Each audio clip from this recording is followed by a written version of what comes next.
예, 정치권의 역사 전쟁이 막말로 얼룩지고 있습니다. 여야의 수장까지 나서서 낯뜨거운 설전을 벌이고 있는 형국인데요. 교과서 국정화 확정 고시가 코앞으로 다가온 상황이라서 여야의 여론전은 더 격렬해질 수밖에 없을 것으로 보입니다. 김만음 한국정치아카데미 원장, 박상은 공간과 미디어 소장 두 분 모시고 자세한 얘기 나눠보도록 하겠습니다. 어서 오십시오. 네, 안녕하세요. 예, 방금 들어온 소식이 이제 새정치민주연합 문재인 대표가 오전 11시 30분입니다. 국회 당대표 회의실에서 기자회견을 갖는다고 합니다. 이 국정교과서 문제에 대한 어떤 제안을 할 것으로 보이는데 사회적 논의기구를 만들자 이런 제안을 할 것으로 저희들이 지금 예상을 하고 있거든요. 자, 어떻게 이건 뭐 새로운 탈출구를 찾아보겠다 그런 뜻으로 해석을 해야 될까요? 어떻게 보세요? 일단 저는 뭐 그 보궐선거에 대한 여파인지 만약에 저 제의를 문재인 대표가 한다면 새누리당도 검토해볼 필요가 있다고 저는 봅니다. 왜냐하면 어찌됐든 뭐 새누리당이 국정화를 주장하고 있지만 국정화가 일단 문제가 없을 수는 없다라는 시선도 있지 않습니까? 그렇다고 본다면 전제는 뭐냐면 현재의 8종 교과서에 어떤 문제가 있는지에 대한 국민적 합의입니다. 이제 그걸 먼저 파악을 한 다음에 그럼 이걸 극복하기 위한 대안으로서 이제 검문인정 체제를 좀 강화할 것인지 아니면 국정화로 갈 수밖에 없는 것인지를 봐야 되는 거 아닙니까? 그러니까 현행 교과서가 문제가 있냐 없냐에 대한 그 파악이 선행돼야 되는 것이기 때문에 뭐 사회적 논의기에 누가 들어갈 것인지 뭐 디테일에 들어가면 복잡한 문제가 있겠지만 문재인 대표가 저 제의를 한다면 새누리당도 한번 수용해 볼 수 있지 않느냐 이래 봐집니다. 원장님, 야당이 더 이상 나가면 좀 위험하다 이런 판단을 한 걸까요? 어떻게 보세요? 두 가지 다 같이 고려한 것 같습니다. 이것만 가지고 똑같은 주장 반복하기는 좀 그럴 것 같고요. 뭔가 구체적인 새로운 대안을 만들어야 할 것 같은데 역시 저 방법인데 문제는 이제 박근혜 대통령이 이 국면에서 과연 저걸 수용할 것인가 쟁점이 될 것 같은데요. 대신 박 소장 지적했다시피 이거 제안을 계기로 해서 뭔가 그동안에 벙어리 냉가서 말듯이 뭔가 문제가 있다는 걸 알면서도 말 못했던 여당 내부에서도 조금씩 논의를 할 수 있는 계기는 만들지 않을까 생각해 봅니다. 물론 이게 어차피 사회적 기구를 구성하면 관련 전문가들이라든가 또 여기저기서 추천할 만한 사람이 들어갈 건데 관련 전문가들에 대해서 특정 편향돼 있다고 지금 정부 여당 쪽에서 계속 그렇게 했지 않습니까? 그렇죠. 그런 상황에서 과연 어떻게 수용할지 이런 게 과제가 될 것 같습니다. 박근혜 대통령이 지난번 시정연설에 강하게 아직 생산되지도 않는 국정교과서 논란을 하지 말아달라. 그리고 자기가 모든 책임을 지겠다. 이런 식의 발언을 하지 않았습니까? 그렇다면 받을 이유가 없을 것 같은데. 그렇지만 그러니까 그건 방향의 문제죠. 그러니까 박근혜 대통령의 시정연설은 현행 교과서 굉장히 문제가 있다. 그다음에 7종 교과서가 다양성을 담보한 게 아니고 사실상 한 가지 교과서 아니냐. 그러니까 오히려 획일성을 강화시킨 게 아니냐. 그렇기 때문에 다른 대안이 필요한데 국정교과서다 이 얘기인데 구체적으로 들어가면 현 정부가 부담이 없냐. 지금 교육부가 당장 집필진을 공개를 해야 됩니다. 집필진이 공개됐을 때 과연 야권이 그걸 수용할 수 있을 것인가. 간단치 않은 문제입니다. 사실은. 그다음에 역사편찬위원장도 대표적인 집필진만 공개를 하지 모든 분들을 다 공개할 수 없다. 본인들이 거부한다. 물론 이 문제는 뭐 정교조라든지 좌파단체로부터 인신공격의 사례들이 있기 때문에 그런 부담들이 있겠죠. 하지만 교육부 자체도 지금 좀 부담감을 느끼고 있는 상황이기 때문에 거기다가 이게 지금 뭐 집필진 공개됐을 때 이거 역시 편향 아니지 않은 또 다른 시비가 있을 수 있지 않습니까? 그렇기 때문에 일단 새누리당이나 정부 입장에서도 현행 교과서가 상당히 편향돼 있는 측면이 있다라고 확신을 한다면 이 부분에 대한 공론화를 시도하는 게 우선돼야 되는 거 아니냐. 그렇다고 본다면 물론 뭐 논의기구가 어떤 형태로 구성될 것인지 거기에 대한 논란이 또 있을 수는 있겠지만 좀 출구를 찾아서 현행 교과서에서 이런 문제가 있다라는 것에 대한 국민적 인식을 확산시키는 노력들이 선행된다면 그다음에 그걸 극복한 기제로서 이제 어떤 방법이 있을 것인가 문제 다음 단계로 넘어갈 수 있지 않겠습니까? 그렇기 때문에 총론적으로 현행 교과서가 문제가 있습니다라는 것은 김무성 대표나 박근혜 대통령의 인식이 일치하는 부분입니다.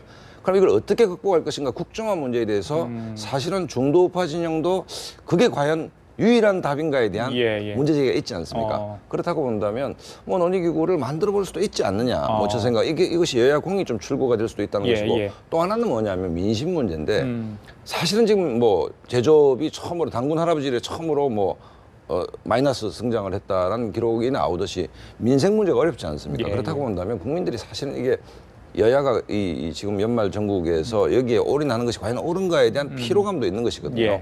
그렇기 때문에 저는 이 문제는 새누리당도 좀 전향적으로 좀 한번 검토해볼 필요가 있다고 봅니다. 지금 속보 자본을 보시면 이제 교과서 사회적 논의 기구 설치를 제안할 것으로 보이는데 대통령과 정치권이 이 문제에 손을 떼자 아예 이렇게까지 이제 말을 할 것으로 지금 알려지고 있는데 가능하라고 보십니까?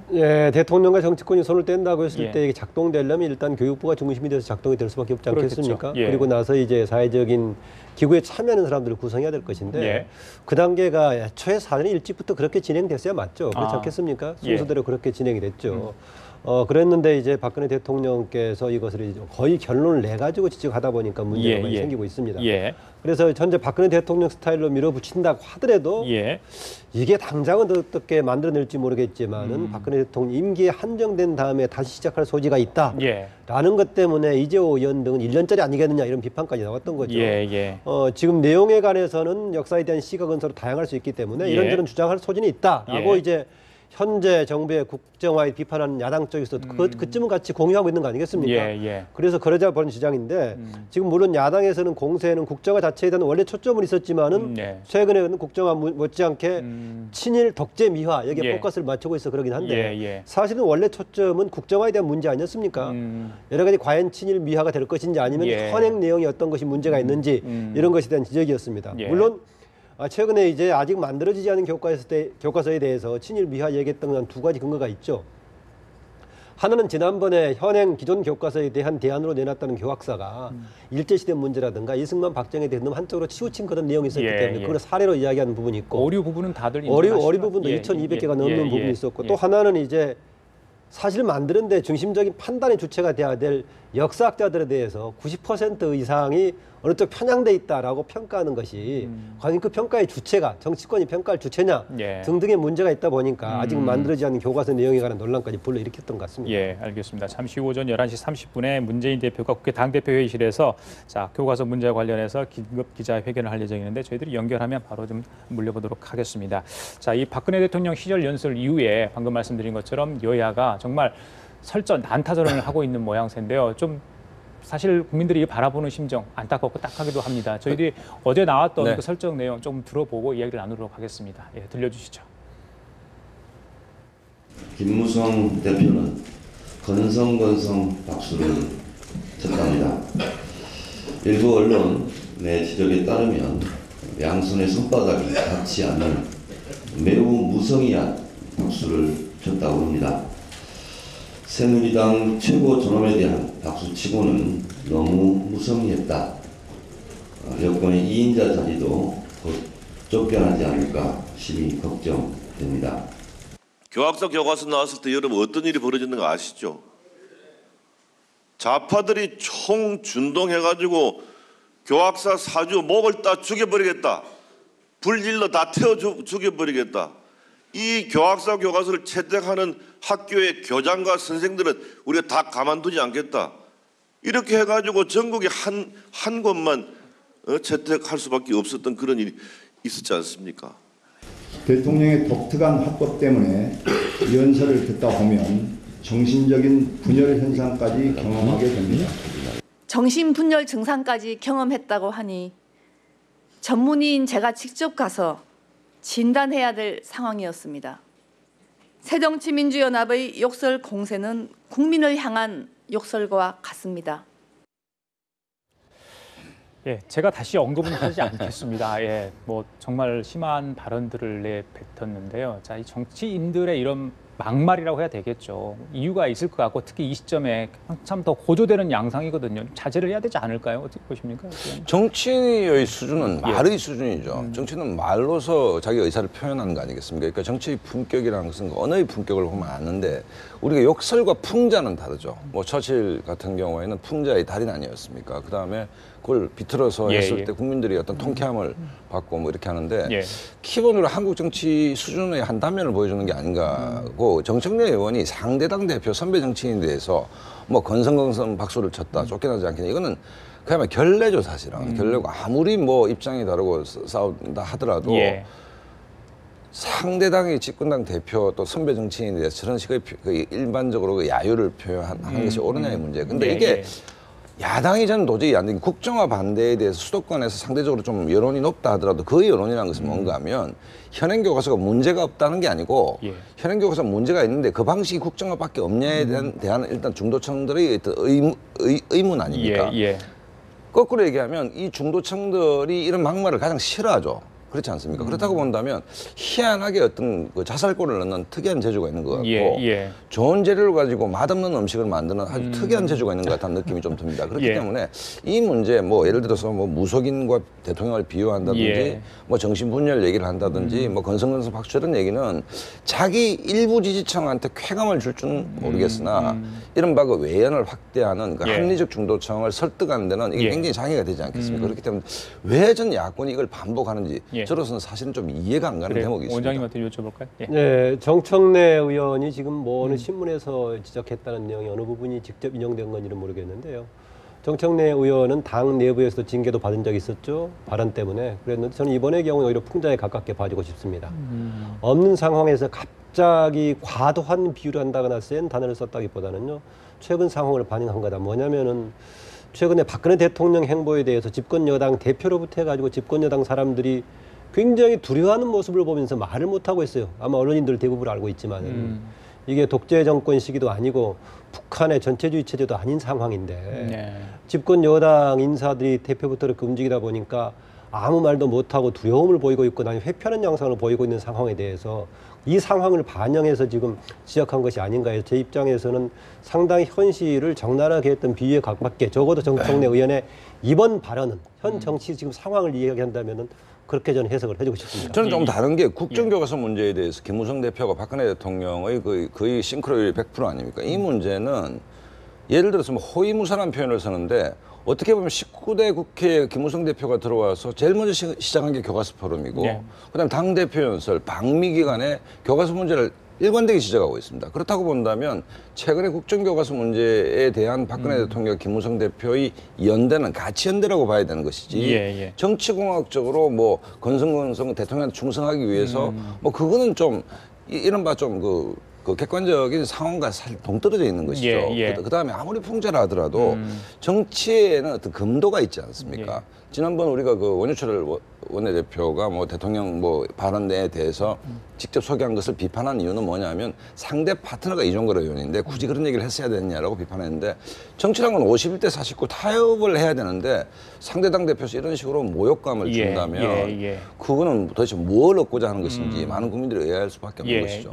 김무성 대표 개인의 배경은 박상은 박사 얘기가 맞을 수 있습니다. 본인도 똑같은 입장의 역사의식을 가지고 있고 대처 방법을 지금 국정으로 보고 있었기 때문에 본인이 그냥 권력 구도에서 따라가는 것이 아니라 적극적인 선택이다라고 할 수 있는데 대표까지 그렇게 움직이다 보니까 다른 목소리의 여지가 새누리당 내부에서 전혀 못 나온다. 그래서 심지어는 관련 이야기를 하면 대부분 이제 알만한 정치인들에게 물어보면은 사실상 내용에 관한 문제는 많이 제기하면서도 국정화에 대해서는 여러 가지 회의적인 입장을 보이고 있거나 다양한 방법이 가능하지 않느냐 이런 얘기를 사적으로는 대부분 하거든요. 공적인 자리는 좀 기피하려고 합니다. 왜냐하면은 지금 시점에서 찍히면 안 된다. 또 공천을 앞두고 있으면 안 된다.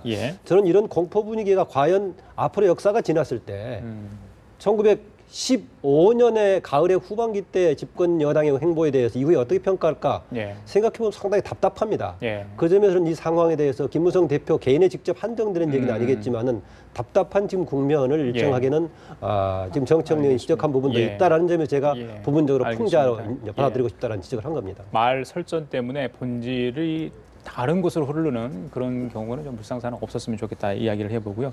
최근에 이제 김무성 대표를 말씀하셨는데 뭐 호위무사를 이야기하지 않더라도 이 문제에 대해서 굉장히 적극적으로 이야기를 하고 있고요. 특히 이제 부친의 어떤 친일 논란 의혹 부분이랄지 여기에 대해 적극적으로 지금 대응을 하고 오늘 같은 경우는 그 부친이 그 설립한 초등학교를 방문한다죠. 이런 것도 공식 방문 처음이라고 하는데 자, 일련의 김무성 대표의 행보는 어떻게 저희들이 좀 봐야 되겠습니까? 일단은 이 김무성 대표 부친 이제 김영주 회장에 대해서 친일 문제를 제기한 단체가 민족문제연구소 아닙니까? 민족문제연구소는 이승만 전 대통령에 대한 짜집기 동영상으로 유명한 것이고 그다음에 좌파 인사들이 직결해 있다는 것은 누구든지 교과서 문제하고 똑같은 맥락입니다. 그러니까 민족문제연구소가 제기하는 문제가 편향되지 않았느냐에 대한 편향되지 않았다라고 생각하는 사람들은 거의 없을 겁니다.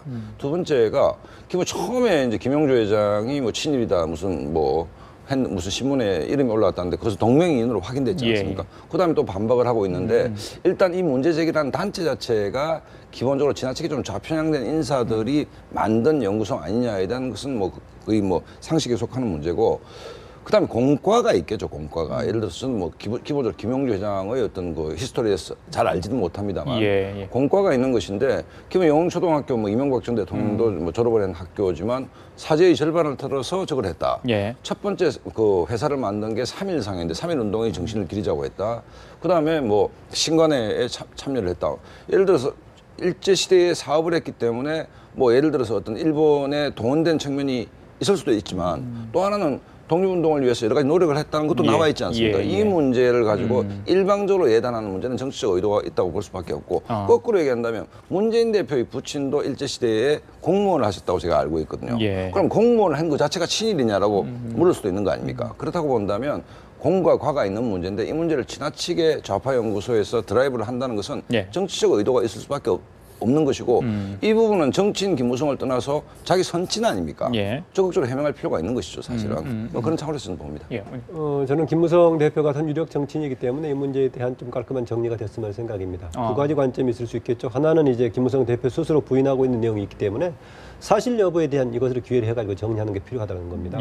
그리고 부친이라든가 과거에 자기의 조상들의 무슨 활동이 전혀 본인에게 영향을 안 미칠 수는 없지만은 우리가 연좌제가 아니기 때문에 여기에 대해서 이런 역사에 대해서 어떤 입장을 보이느냐가 굉장히 중요한 거 아니겠습니까? 지금 박상원 박사 예로 들었지만은 문재인 대표 등도 있고 이전에 홍영표 의원의 경우도 본인의 조부든가요 관련 얘기하면서 얘기했던 바가 있고 야당 정치인들 중에서도 과거에 본인의 조상들이 관련된 사람도 있긴 합니다.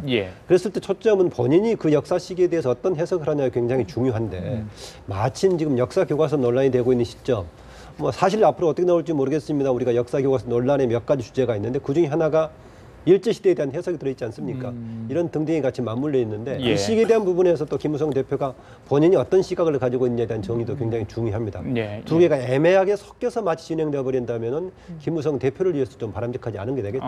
이 문제는 민족문제연구소뿐만 아니라 문재인 대표도 여러 차례 이제 사실상 그 김무성 대표의 부친에 대해서 친일 프레임, 그러니까 새로 만들 교과서가 친일 독재 미화 교과서다. 왜 친일 누구냐? 뭐 예를 들어서 김무성 대표의 부친이다라고 공공연하게 얘기를 한 것이거든요. 이 문제는 객관적 사실인지 아닌지도 모를 뿐더러 어쨌든 정치적으로 그렇게 프레임을 만들려는 것도 사실은 정치적 검도를 넘은 것이죠. 그다음에 이 부분에서 김무성 대표 입장에서는 가만히 있다가는 기정사실화되는 거 아닙니까? 그다음에 아까 말씀드렸듯이 이건 정치인 김무성을 떠나서 자기 아버지에 대한 내가 정치를 하기 때문에 아버지의 객관적 행적이 왜곡된다는 것은 그건 어느 자식이 참을 수 있겠습니까? 그런 차원에서 적극적 대응은 전 당연하다고 봅니다. 네, 저는 그 점에서는 야당의 전략 차원에서도 지금 친일 독재에 너무 포커스를 맞추는 게 과연 타당했느냐라고 봐집니다. 물론 아까 제가 앞서 말씀드렸다시피 기존의 교학사 교과서에 나타났던 경향성이라든가 역사학자 90% 이상을 좌편향으로 보고 있다든가 이런 것을 하면 당연히 이후에 새로운 그 균형 잡힌 정부에서 이야기하는 올바른 균형 잡힌 교과서라는 것이 지금 비판 쪽에서 보기에는 상당히 우려할 만하겠지만은 저는 야당이 두는 초점 거기보다는 국정한 문제에 대한 초점을 두고 있다면 이게 우리 자유민주주의 현 질서 쪽에서의 문제를 제기하면서 공감을 더 받을 수 있는 프레임이 아닌가. 그래서 혹시 야당에서 정말 이 문제에 대해 걱정하고 있다면 자유민주주의 체제에서는 오히려 국정하고 맞지 않는다. 이걸 한다면은 전략적으로 도움이 되고 여야 간의 좀 타협의 접점도 마련할 수 있는 게 아닌가 그런 생각입니다. 박근혜 대통령의 시정연설 이후에 이 역사교과서 국정화 논란, 민심 어느 정도 좀 달라졌을까요? 찬반, 반대가 조금 오르는 그런 추세 아니었습니까? 어떻게 보세요? 일단 정면돌파를 이제 박근혜 대통령이 언급한 거 아닙니까? 뭐 목소리 결기라든지 어떤 뭐 여러 가지 어떤 메시지의 전달 방식에 있어서 대통령의 의지를 뭐 확고하게 전달하는 데 성공했다. 그렇다고 본다면 사실 이제 이게 냉정하게 보면 내용이 문제가 있다. 근데 국정화가 과연 대안인가? 그러니까 우파 내에서 오른쪽에 있는 우파와 중간지대에 있는 우파가 약간 분열하는 어떤 양상을 보였는데 대통령 시정연설 이후에 이게 좀 결집된 측면이 있다. 그래서 저는 이거는 뭐 그러니까 국정화가 대안인가에 대해서 여론은 거의 한 5대5 정도로 갈 것이다. 그런 측면에서 이제 박근혜 대통령이 사실 황우여 부총리가 뒤에서 미적거리면서 뭔가 좀 흔들리는 측면이 있었는데 그걸 다 잡는 효과는 있었다. 그렇다고 본다면 각 진영이 국정화 문제를 가지고 집토끼를 결집시킨다고 본다면 정치공학적으로 새누리당이 손해볼 일은 없는 것이고 거기에 대해서 반드시 뭐 대통령께서 뭐 정치적인 계산을 했는지 안 했는지는 모르겠지만 어쨌든 지금 그 여권 내에서는 박근혜 대통령이 부동의 1인자 아닙니까? 1인자의 결기와 의지를 보여줬다는 측면에서는 기본적으로 우파 진영을 결집시키는데 그다음에 약간 머뭇머뭇하는 중도 우파 진영도 이렇게 진영으로 끌고 온 데는 확실히 좀 도움이 되는 측면이 있다. 잠깐만요. 그렇기 때문에 새정치민주연합 문재인 대표가 국회에서 긴급 기자회견을 열고 있습니다. 교과서 핵심은 역시 사회적 논의 기구 구성인 것 같습니다. 두 분께 여쭈고 싶은데 짧게 어떻게 들으셨는지. 우선 뭐 새누리당도 좀 전향적으로 검토해볼 필요가 있다. 왜냐하면 아까 말씀드렸듯이 기본적으로 이제 집필진이 공개가 됐을 땐 또 다른 논란이 있을 수 있는 것이고, 그다음에 이제 합리적인 문제 제기를 하는 분들이 너무 전속으로 제작될 가능성은 없냐. 또 이 교과서가 지속 가능할 것인가 여러 가지 문제 제기를 하고 있기 때문에 문재인 대표 저 얘기는 새누리당도 한번 이제 생각해볼 필요가 있다라고 저는 이제 받아들이고, 또 하나는 이제 뭐 정치적으로 보면 저는 정치 논평하는 사람이기 때문에 타이밍이 기본적으로 이제 재보선에 뭐 15대 1로 참패를 했기 때문에 문재인 대표도 좀 위기의식을 갖는 거 아니냐. 국면을 좀 바꿀 필요가 있다라는 절박감도 있었지 않느냐 이렇게 봅니다. 원장님. 네, 박상원 박사에게 전적으로 동의하고요. 추가로 덧붙이자면은 지금 19대 국회 마지막 지금 한 달 정도 남았는데요. 이거 가면 아무것도 못합니다. 그 점에서는 문재인 대표 모든 것을 중단하고 사회적 논의 기구에 맡기고 민생 논의하자라는 것이 현실적인 대안이고 좀 적절한 제안이라고 보는데 박근혜 대통령의 스타일을 봐서 과연 수용할지 대신 박근혜 대통령께는 지난 1년차 때 댓글 NLL 문제, 2년차 때 세월호 문제 일방적인 입장은 관철시켰지만 그때마다 결국은 생산적인 정책의 결과는 없었다는 점을 반성적으로 돌아보면서 이번은 좀 수용해 주기를 부탁드립니다. 알겠습니다. 두 분 말씀 여기도 마치도록 하겠습니다. 말씀 감사합니다.